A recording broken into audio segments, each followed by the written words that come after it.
ಪೂಜ್ಯ ತಂದೆಯವರು ಸ್ವರ್ಗವಾಸಿಯಾಗಿರ್ತಕ್ಕಂಥ ನಮ್ಮ ತಂದೆಯವರಿಂದ ನಾನು ಕೇಳ್ತಕ್ಕಂಥದ್ದು ಒಳ್ಳೆಯ ಒಂದು ಆಶೀರ್ವಾದ, ಪ್ರೀತಿ, ವಿಶ್ವಾಸ. ನಮ್ಮ ದೇವರಲ್ಲಿ ಪ್ರಾರ್ಥನೆ ಮಾಡ್ಕೊಳ್ಳೋದು ಇಷ್ಟೇ. ಸಮಾಧಿಯ ಪಕ್ಕದಲ್ಲಿ ಒಂದು ಧರ್ಮಚಕ್ರವನ್ನು ಕೂಡ ಇವರು ಪ್ರತಿಷ್ಠಾಪನೆ ಮಾಡಿರುವಂಥದ್ದು, ಅದ್ರ ಬಗ್ಗೆನೂ ಮಾತಾಡ್ತಾ ಹೋಗೋಣ. ಪ್ರತಿಯೊಂದು ಅರೆಗಳ ಒಂದು ಅರ್ಥಕ್ಕಾಗಿ ನಮ್ಮ ತಂದೆಯವರು ಬಾಳಿ ಬದುಕಿದ್ರು ಅಂತಕ್ಕಂಥದ್ದೊಂದು ಸ್ಮರಣಾರ್ಥ, ಒಂದು ನೆನಪಿನ ಅರ್ಥ ಇವತ್ತು ಧರ್ಮಚಕ್ರವನ್ನು ನಿರ್ಮಿಸ್ತಕ್ಕಂಥದ್ದು. ಮಾತೃದೇವೋಭವ, ಪಿತೃದೇವೋಭವ, ಆಚಾರ್ಯ ದೇವೋಭವ, ಅತಿಥಿ ದೇವೋಭವ ಅಂತ ಹೇಳ್ಬಿಟ್ಟು ನಾವು ಹೇಳ್ತೀವಿ. ಚಿತ್ರದುರ್ಗ ಲೋಕಸಭಾ ಕ್ಷೇತ್ರದ ಮಾಜಿ ಸಂಸದರು, ಸಿರಾ ಕ್ಷೇತ್ರದ ಮಾಜಿ ಶಾಸಕರಾದಂತಹ ದಿವಂಗತ CP ಮೂಡ್ಲಿಗಿರಿಯಪ್ಪನವರ ಪುಣ್ಯ ಸ್ಥಳದಲ್ಲಿ ನಾವಿರುವಂಥದ್ದು. ಪುತ್ರರಾದ ಡಾಕ್ಟರ್ CM ರಾಜೇಶ್ ಗೌಡರು ಕೂಡ ಸಿರಾ ಕ್ಷೇತ್ರದ ಶಾಸಕರಾಗಿ ಕಾರ್ಯನಿರ್ವಹಿಸಿದರು.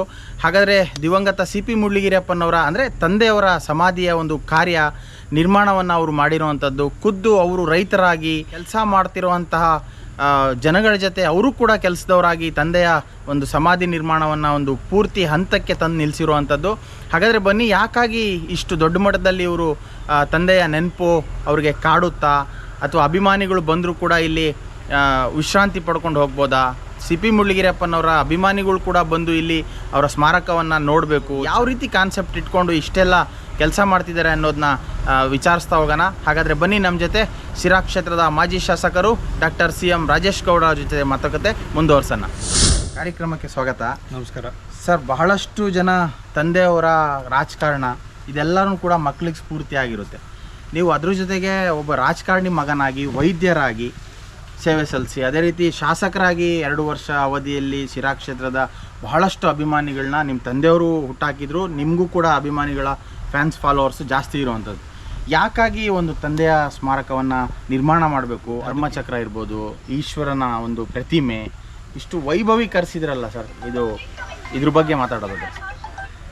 ಮೂಲತಃ ನಾವು ನಮ್ಮ ಧಾರ್ಮಿಕ ಸಂಪ್ರದಾಯ ನಮ್ಮ ಭಾರತ ದೇಶದಲ್ಲಿ ಯಾವತ್ತೂ ಕೂಡ ಸಂಸ್ಕಾರ ಸಂಸ್ಕೃತಿಯನ್ನು ನಾವು ಯಾವತ್ತೂ ಕೂಡ ಅನುಸರಿಸ್ಕೊಂಡು ಬಂದಿರತಕ್ಕಂಥದ್ದು ಹಿಂದೆಯಿಂದ ಒಂದು ವಾಡಿಕೆ.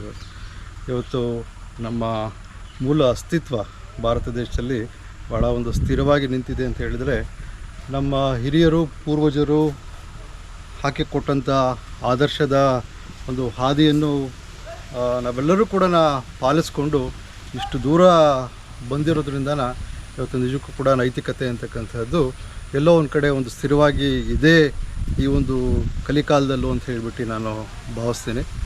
ಮಾತೃದೇವೋಭವ, ಪಿತೃದೇವೋಭವ, ಆಚಾರ್ಯ ದೇವೋಭವ, ಅತಿಥಿ ದೇವೋಭವ ಅಂತ ಹೇಳ್ಬಿಟ್ಟು ನಾವು ಹೇಳ್ತೀವಿ. ನಾವ್ಯಾವತ್ತೂ ಕೂಡ ಯಾವತ್ತೇ ಒಂದು ನಿರ್ವಿಘ್ನ ಕಾರ್ಯವನ್ನು ಪ್ರಾರಂಭಿಸ್ಬೇಕಾದ್ರೆ ಮೂಲತಃ ನಾವು ನಮ್ಮ ತಂದೆ ತಾಯಿಯನ್ನು ನಾವು ಯಾವತ್ತೂ ಕೂಡ ನೆನಪಿಸ್ಕೊಂಡು, ತದನಂತರ ಗುರುಗಳನ್ನ ನೆನಪಿಸ್ಕೊಂಡು ನಮ್ಮ ಕಾರ್ಯಗಳನ್ನು ನಮ್ಮ ಸಿದ್ಧಿ ಒಂದು ರೂಪಿಸ್ಕೊಳ್ಳಿಕ್ಕೋಸ್ಕರನ ಅನುಸರಿಸ್ಕೊಳ್ಳಿಕ್ಕೋಸ್ಕರನ ಒಂದು ಧ್ಯೇಯೋದ್ದೇಶಗಳನ್ನು ಮುಂದೆ ತೆಗೆದುಕೊಂಡು ಹೋಗ್ತಕ್ಕಂಥದ್ದು. ಸಮಾಧಿಯ ಪಕ್ಕದಲ್ಲಿ ಒಂದು ಧರ್ಮಚಕ್ರವನ್ನು ಕೂಡ ಇವರು ಪ್ರತಿಷ್ಠಾಪನೆ ಮಾಡಿರುವಂಥದ್ದು, ಅದ್ರ ಬಗ್ಗೆನೂ ಮಾತಾಡ್ತಾ ಹೋಗೋಣ ಬನ್ನಿ. ಧರ್ಮಚಕ್ರ ಹಿಂದಿನ ಕಾಲದಲ್ಲಿ, ಒಂದು ಪೂರ್ವಜರ ಕಾಲದಲ್ಲಿ ಇರ್ಬೋದು, ಅಥವಾ ರಾಜ ಮಹಾರಾಜರ ಕಾಲದಲ್ಲಿ, ಅಥವಾ ನಮ್ಮ ಧಾರ್ಮಿಕ ಧರ್ಮದರ್ಶಿಗಳ ಒಂದು ಕಾಲದಲ್ಲಿ ಕೂಡ ಅವರು ದೈವಾಧೀನರಾದಾಗ ಅಥವಾ ಸ್ವರ್ಗವಾಸಿಗಳಾದಾಗ ಧ್ವಜಸ್ತಂಭವನ್ನು, ಅವರ ಸ್ಮರಣಾರ್ಥ ಒಂದು ಧ್ವಜಸ್ತಂಭವನ್ನು ನಿರ್ಮಿಸ್ತಿದ್ರು. ಅದೇ ರೀತಿ ನಾನು ಏನಾದರೂ ಕೂಡ ನಮ್ಮ ತಂದೆಯ ಒಂದು ನೆನಪಿನಲ್ಲಿ, ಅವರ ಒಂದು ಮೆಮೋರಿಯಲಲ್ಲಿ ಏನೋ ಒಂದು ಮಾಡಬೇಕು ಅಂತಕ್ಕಂಥದ್ದು ಒಂದು ಉದ್ದೇಶ ನನಗೆ ಹೊಳೆದಾಗ ನಾನು ಪ್ರಥಮವಾಗಿ ಗೋಚರವಾಗಿದ್ದು ಈ ಒಂದು ಧರ್ಮಚಕ್ರ. ಯಾಕಂದರೆ ಜೀವನದ ಒಂದು ಜೀವನದ ಒಂದು ನೈತಿಕತೆಯನ್ನು ನಮ್ಮೆಲ್ಲರಿಗೂ ಕೂಡ ತಿಳಿಸ್ಕೊಡ್ತಕ್ಕಂತಹ ಒಂದು ಬಹಳ ಒಂದು ಅರ್ಥಗರ್ಭಿತವಾಗಿ ಅಶೋಕ ಸಾಮ್ರಾಟರು ನಿರ್ಮಿಸಿದಂಥ ಈ ಒಂದು ಧರ್ಮಚಕ್ರದ ಪ್ರತಿಯೊಂದು ಅರೆಗಳು ಕೂಡ ಜೀವನದ ಒಂದು ಉದ್ದೇಶವನ್ನು ನಾವು ಪಾಲಿಸ್ಕೊಂಡು ಹೋಗಬೇಕಾದಂತಹ ನೀತಿ ರಿವಾಜುಗಳನ್ನು ತಿಳಿಸ್ಕೊಳ್ತಕ್ಕಂತಹ ಒಂದು ಪರಿ ಅಂತ ಹೇಳಿಬಿಟ್ಟು ನಾನು ಭಾವಿಸ್ತೀನಿ. ನನ್ನ ಮೂಲ ಉದ್ದೇಶ ಬಹುಶಃ ನಮ್ಮ ತಂದೆಯವರು, ಇದು ಎಲ್ಲರೂ ಕೂಡ ಶಿರಾ ತಾಲೂಕಿನಲ್ಲಿ ಬಹುಶಃ ಎಲ್ಲರೂ ಕೂಡ ಒಪ್ಕೋತಾರೆ, ಕರ್ನಾಟಕ ರಾಜ್ಯದಲ್ಲೂ ಎಲ್ಲರೂ ಕೂಡ ಒಪ್ಕೋತಾರೆ. ಈ ಒಂದು ಪ್ರತಿಯೊಂದು ಅರೆಗಳು, ಒಂದು ಸ್ಪೋಕ್ಸ್ ಅಂತ ಹೇಳ್ಬಿಟ್ಟು ಏನು ಕರಿತೀವಿ, ಅದು ಪ್ರತಿಯೊಂದು ಅರೆಗಳ ಒಂದು ಅರ್ಥಕ್ಕಾಗಿ ನಮ್ಮ ತಂದೆಯವರು ಬಾಳಿ ಬದುಕಿದ್ರು ಅಂತಕ್ಕಂಥದ್ದೊಂದು ಸ್ಮರಣಾರ್ಥ, ಒಂದು ನೆನಪಿನ ಅರ್ಥ ಇವತ್ತು ಧರ್ಮಚಕ್ರವನ್ನು ನಿರ್ಮಿಸ್ತಕ್ಕಂಥದ್ದು. ಇದು ಮೂಲತಃ ನಾನು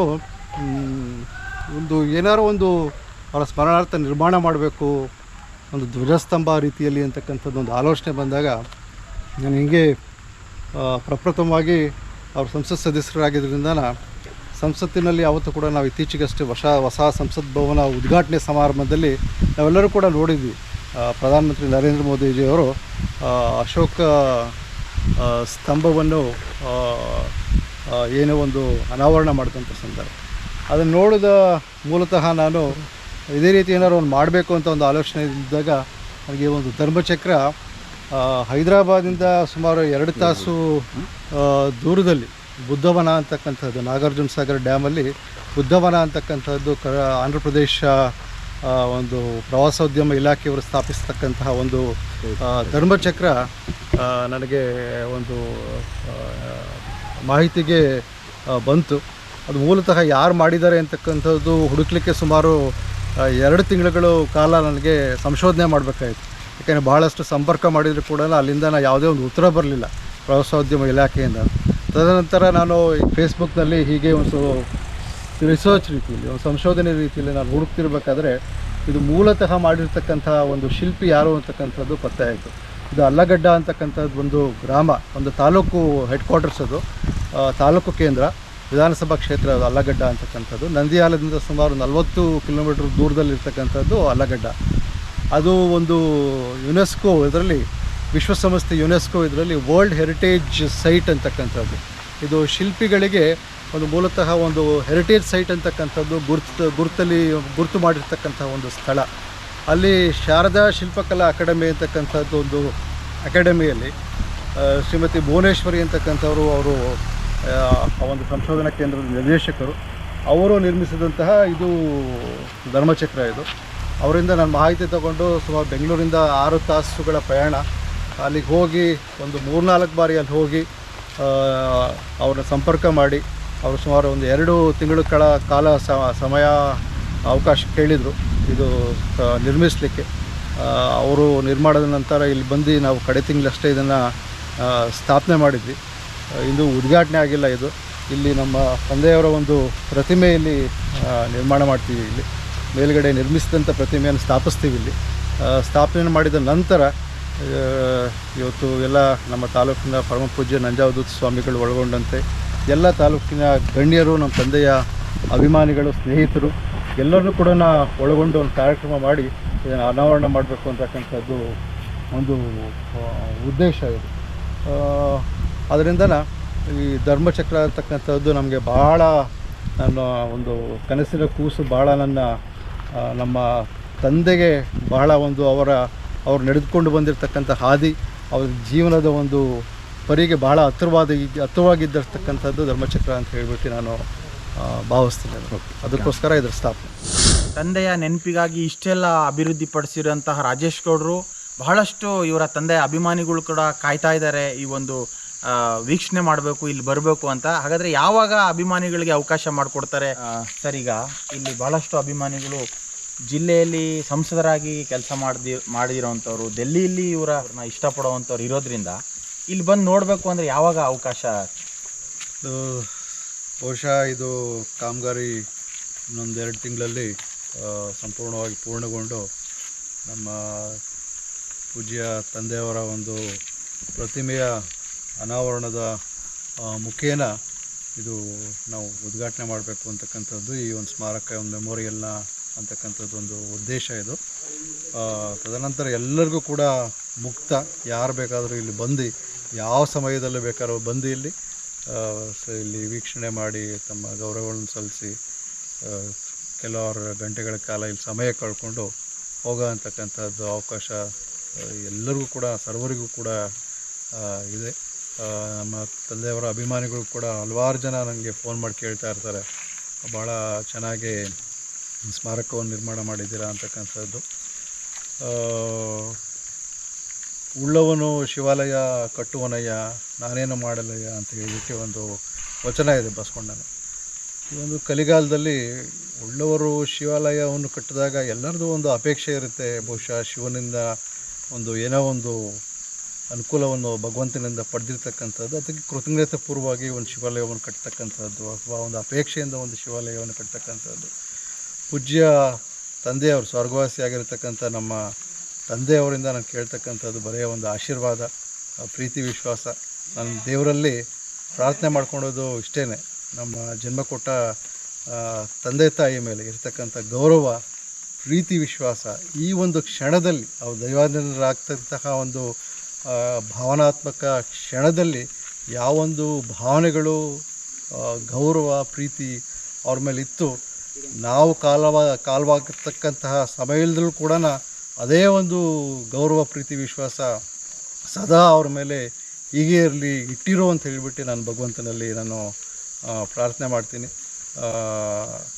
ಇದು ಸ್ಮಾರಕ ನಿಜಕ್ಕೂ ಕೂಡ ಒಂದು ನನ್ನ ಕನಸಿನ ಕೂಸು. ನನಗೆ ಒಂದು ಅವ್ರಿಗೆ ಗೌರವ ಸಲ್ಲಿಸಬೇಕು ಅಂತಕ್ಕಂಥದ್ದೊಂದು ಉದ್ದೇಶದಿಂದ ಇದು ಮಾಡಿರ್ತಕ್ಕಂಥದ್ದು. ಇದು ಯಾವುದೇ ಒಂದು ಸಾರ್ವಜನಿಕ ಸ್ಥಳದಲ್ಲಿ ನಾವು ಇಲ್ಲ, ಇದು ನಮ್ಮ ತೋಟದಲ್ಲಿರ್ತಕ್ಕಂಥದ್ದು, ಯಾವುದೋ ಒಂದು ತೋರಿಕೆಗಾಗಲಿ ಮಾಡ್ತಿರ್ತಕ್ಕಂಥದ್ದಲ್ಲ. ನಾವು ನೋಡಿ ಇದನ್ನು ಸಂತೋಷ ಪಡಬೇಕು ಅಂತಕ್ಕಂಥದ್ದು ಒಂದು ಉದ್ದೇಶದಿಂದ ಇದು ಮಾಡಿರ್ತಕ್ಕಂಥದ್ದು ಒಂದು ಸ್ಮಾರಕ ಇದು. ಆದ್ದರಿಂದ ಸರ್ವರಿಗೂ ಕೂಡ ಮುಕ್ತ ಇಲ್ಲಿ ಅವಕಾಶ ಇಲ್ಲಿ ಬಂದು ವೀಕ್ಷಣೆ ಮಾಡೋದಕ್ಕೆ ಮುಂದಿನ ದಿನಗಳಲ್ಲಿ ನಾವು ಮಾಡಿಕೊಡ್ತೀವಿ. ಓಕೆ, ಧನ್ಯವಾದಗಳು ಸರ್. ನೋಡಿದ್ರಲ್ಲ ವೀಕ್ಷಕರೇ, ತಂದೆಯವರು ಇದ್ದಾಗಲೂ ಕೂಡ ಸೇವೆ ಮಾಡಿದ್ವಿ. ತಂದೆಯ ತದನಂತರನೂ ಕೂಡ ಒಂದು ಸ್ಮಾರಕವನ್ನು ನಿರ್ಮಾಣ ಮಾಡಿ ಅವರ ನೆನಪು, ಅವ್ರು ಮಾಡಿದಂಥ ಬಹಳಷ್ಟು ಸೇವೆಗಳು ನಮಗೆ ನೆನಪು ಬರಬೇಕು, ಅವ್ರ ಜೊತೆ ಇರೋ ಥರ ನಾವು ಬಾಳಬೇಕು ಅನ್ನೋ ಒಂದು ದೃಷ್ಟಿಯಿಂದ ಇಷ್ಟೊಂದು ನಿರ್ಮಾಣ ಮಾಡಿರುವಂಥದ್ದು. ಅತಿ ಶೀಘ್ರದಲ್ಲಿ ಎಲ್ಲ ಅಭಿಮಾನಿಗಳು, ಅವರ ತಂದೆಯನ್ನು ನೆನಪು ಮಾಡುವಂತಹ ಎಲ್ಲ ಅಭಿಮಾನಿಗಳು ಕೂಡ ಇಲ್ಲಿ ಬಂದು ವೀಕ್ಷಣೆ ಮಾಡ್ಬೋದು. ಮುಕ್ತ ಅವಕಾಶ ಇದೆ ಅಂತಲೂ ಕೂಡ ಹೇಳ್ತಿದ್ದಾರೆ. ಆದಷ್ಟು ಬೇಗ ಇದೊಂದು ಬೇಗ ಕೆಲಸ ಕಾರ್ಯಗಳನ್ನ ಮುಗಿಲಿ. ಯಾಕಂದರೆ ನಾವು ನೋಡ್ತಾ ಇದ್ವಿ, ಈ ರೈತರ ಜೊತೆ, ಕೆಲಸಗಾರಗಳ ಜೊತೆ ಇವರೇ ಕೂಡ ಗಿಡ ನೆಡುವಂಥ ಒಂದು ಕೆಲಸ ಕಾರ್ಯಗಳನ್ನೂ ಕೂಡ ಬೆಳಿಗ್ಗೆಯಿಂದನೂ ಮಾಡ್ತಾ ಇರೋವಂಥದ್ದು. ಆದಷ್ಟು ಬೇಗ ಇದು ಕೆಲಸ ನೆರವೇರಲಿ, ಜನಗಳು ಬಂದು, ಅವರ ಅಭಿಮಾನಿಗಳು ಬಂದು ನೋಡಿ ಖುಷಿ ಪಡುವಂಥ ಒಂದು ಕೆಲಸ ಆಗಲಿ ಅಂತ ಆಶಯ ನಮ್ಮದು ಕೂಡ. ನೋಡ್ತಾ ಇರಿ ಸಿರಾ 24 ನ್ಯೂಸ್. ನಾನು ನಿಮ್ಮ ಬರ್ಗೂರ್ ಅರ್ಷದ್.